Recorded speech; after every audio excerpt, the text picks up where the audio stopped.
This video is a brief rundown of each of the annuity options available under the School-Defined Benefit Retirement Plan. All of the benefit options provide for a guaranteed income stream or a lifetime monthly benefit payment for you, the member, regardless of which option you choose. When you cease employment and begin drawing a benefit, you will receive a monthly payment for the rest of your life. The options secure different types and ranges of payment for your chosen beneficiary. Depending on which option you select, the monthly benefit payment that you receive may increase or decrease. To see how each option may affect your monthly benefit amount, you should run benefit estimates on our Benefit Estimate Calculator, which is located on our website. Many factors should be considered prior to picking which annuity option is right for you and your family. Some things to consider are your health, the health of your family members who depend on you for income and financial stability, your current finances, how much debt you have, or what your current budget is. Nebraska public employees' retirement systems cannot provide advisement on which option is best for you. With an assessment of your finances, you may better understand which option will best suit your retirement needs. You cannot change your annuity option once your effective date has been established, so it is vital you are resolute in your decision regarding which option you want. The life-only benefit payment option pays a monthly benefit for the lifetime of the member only. There is no beneficiary payout under this option. When the member passes away and we are notified of their death, the monthly payments cease. Because there is no chance of a beneficiary payment being made under this option, it is nearly always the highest paying monthly benefit option. The modified cash refund option pays a benefit for the lifetime of the member. With this option, the member's named beneficiary will receive the account balance, that is, member contributions plus interest, minus the payments the member has already received as the death benefit payout. This option ensures that a member will always get what they put in to their retirement account. If the member had an account balance of $60,000 at the time they began their annuity under the modified cash refund option, and they then received $10,000 in monthly benefit payments, then passed away, their named beneficiary or beneficiaries would be entitled to a payment of approximately $50,000. However, if they draw more than $60,000, let's say at the time of their death they had drawn $70,000 to $80,000 or more, then there would be no death benefit paid. The modified cash refund option is one of the two annuity payment options which allows for beneficiary flexibility, meaning that a member can add or change beneficiaries after the option has begun to pay the member. They must complete a beneficiary designation form and submit that to NPERS for processing to make this change. The 5, 10, and 15-year period certain and continuous annuity option will all pay the member a benefit for their lifetime. The periods of time listed represent the time during which a benefit will be paid to the member's named beneficiaries.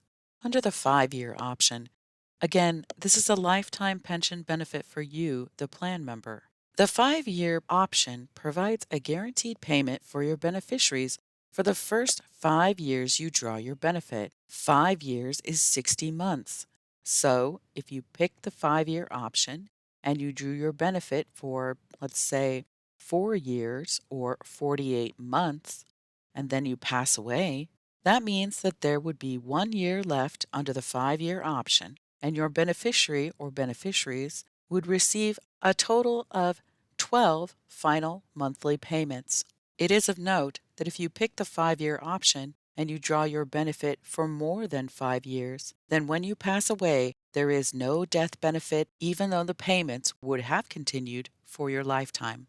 With the probability of a death payout increasing the longer that the death payment period is certain, that means that the longer the time period chosen, the lower the member's monthly benefit would be calculated to be. The period certain and continuous is another option that allows for beneficiary flexibility. Again, this means that the member is able to add or change the beneficiaries after the option has begun to pay them. Beneficiary flexibility generally means one of three things that you may or may not want to have for your retirement. The first one is you may want to list more than one individual as a beneficiary. Let's say you'd like to put down 3 or 4 or 5 people as beneficiaries. You will need beneficiary flexibility to do that. The second is perhaps it's not an individual that you want to list as a beneficiary, but a church or a charity that you'd like to put down. You will also need beneficiary flexibility to do this. Finally, you may want to be able to change your beneficiaries after you've begun drawing your retirement benefit. If you want to be able to do any of these three things, then the only options that provide that beneficiary flexibility are again the modified cash refund option and the period certain and continuous options. The joint and survivor option pays a benefit for the lifetime of the member, and should the member pass away, a lifetime monthly benefit will be paid to the member's surviving spouse in the amount of 50%, 75%, or 100% of what the member was being paid monthly.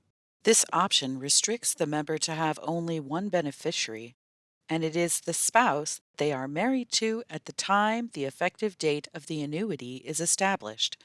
The spouse's age is a factor when calculating the annuity and determining the monthly amount the member will receive.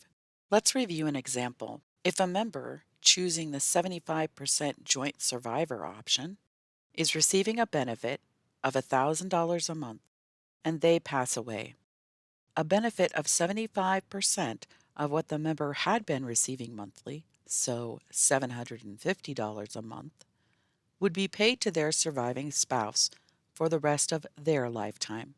However, in the event the member's spouse dies before they do, so the member's spouse predeceases the member, the annuity would only pay a benefit for the rest of the member's lifetime, and there would be no death benefit paid as the spouse who was married to the member at the time of establishing the effective date is now deceased.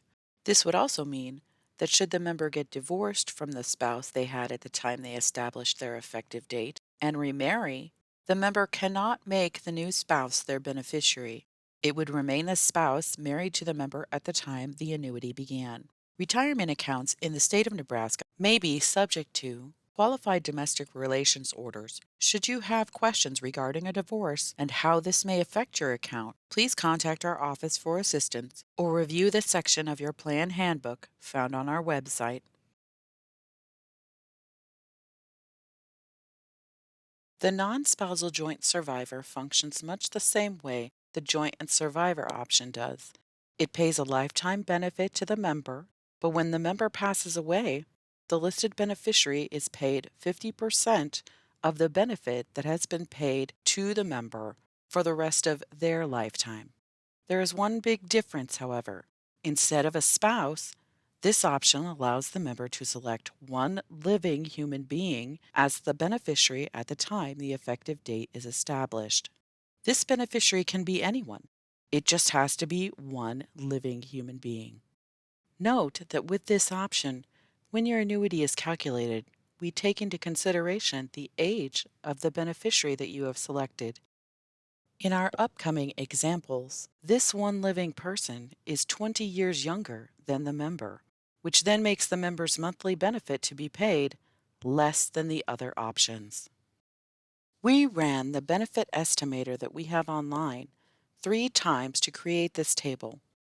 We used a salary of $35,000 a year for a Tier 1 member to demonstrate how your plan works and how the benefits are calculated.